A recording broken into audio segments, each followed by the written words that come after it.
Hey y'all, welcome back to the Adventurist log. If you've been planning a Disney trip using old advice or tip videos online, freeze right where you are. Disney is entering a major new era, and over the past few weeks, they've quietly tightened the rules on almost every resort shortcut families have relied on for years.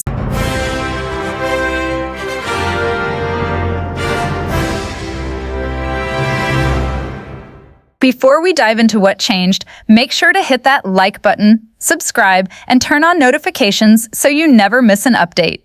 And for all the latest news, wait time trackers, Disney trivia, and planning tips for your next family trip, head over to theadventuristlog.com. Now, Disney didn't host a giant press conference to break this news.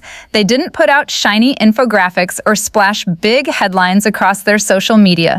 Instead, they added digital scanners, app geofences, physical gates, and subtle policy updates tucked deep into booking confirmations.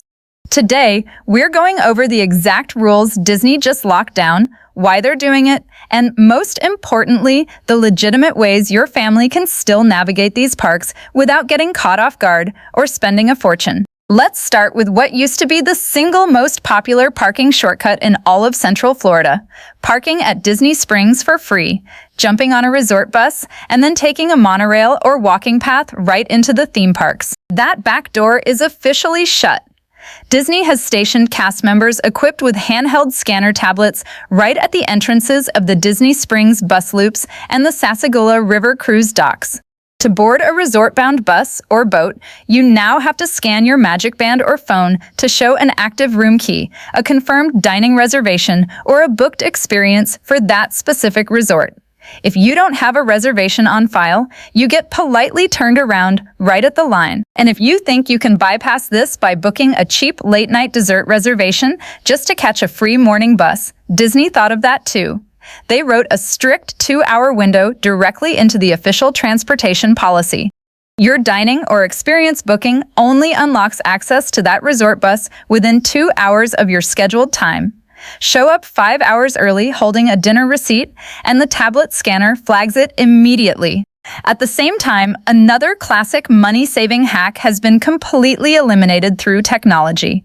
For years, folks knew that driving up to a deluxe resort security booth with a quick-service mobile order on their phone, like a $4 coffee from Gasparilla Island Grill at the Grand Floridian, Contempo Cafe at the Contemporary, or Captain Cook's at the Polynesian, would often get them past the parking gate. That $4 coffee essentially acted as a $35 parking pass, giving drivers a couple of hours of free parking right next to Magic Kingdom. Disney has officially deployed app-based geofencing to kill that trick for good. Try to place a quick-service mobile order at those 4 Magic Kingdom monorail area resorts now, and unless your phone's GPS proves you are physically standing on the resort property, the My Disney Experience app displays an error message telling you that you are too far away to order.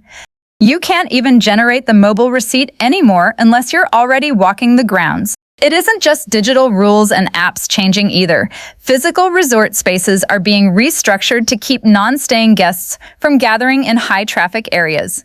Over at the Contemporary Resort, regulars and family travelers knew about the 4th-floor observation deck, as well as the outdoor stairwell landings that offered a spectacular elevated view of the Magic Kingdom fireworks for free. As those locations blew up on social media, the stairwells became heavily congested. Disney responded by installing physical gates at both stairwell access points on that 4th floor, making sure exit pathways stay clear and controlling who can gather on those landings during showtimes. Even long-standing, beloved holiday traditions are being retired to control crowds.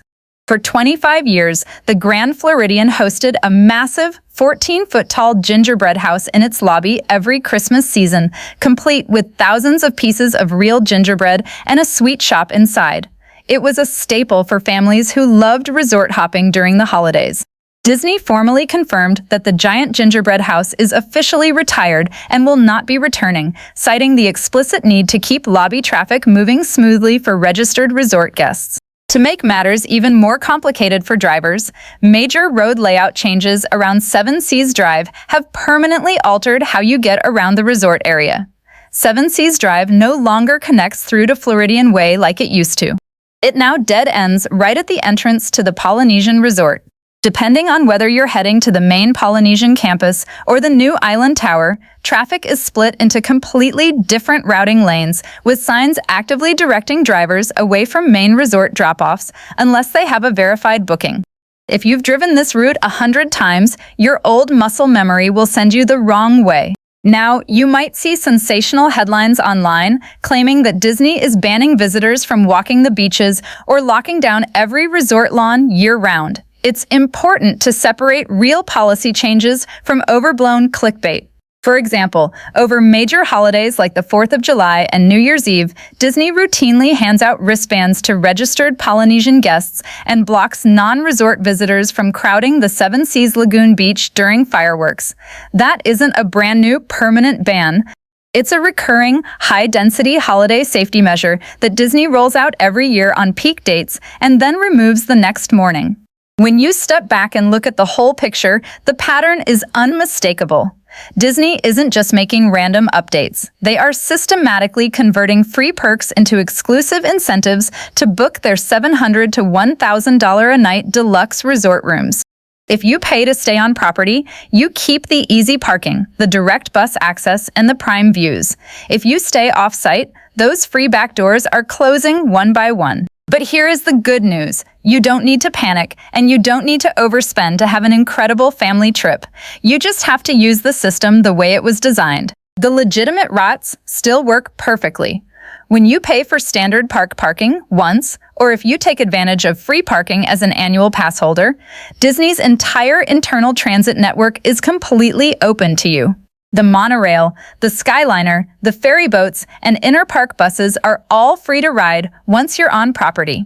You can park at the Transportation and Ticket Center, hop on the monorail, and visit the Contemporary, Polynesian, or Grand Floridian to explore, shop, or enjoy a sit-down meal with a valid dining reservation. Walking paths between the resorts and park entrances remain fully open as well. The key to a stress-free Disney vacation in 2026 isn't relying on outdated shortcuts that might get your family turned around at a bus gate. It's about knowing the actual rules, planning your transit ahead of time, and making every dollar work for your budget. Until next time, plan carefully, look for the hidden value, and always remember, the best souvenir you'll ever bring home is a memory.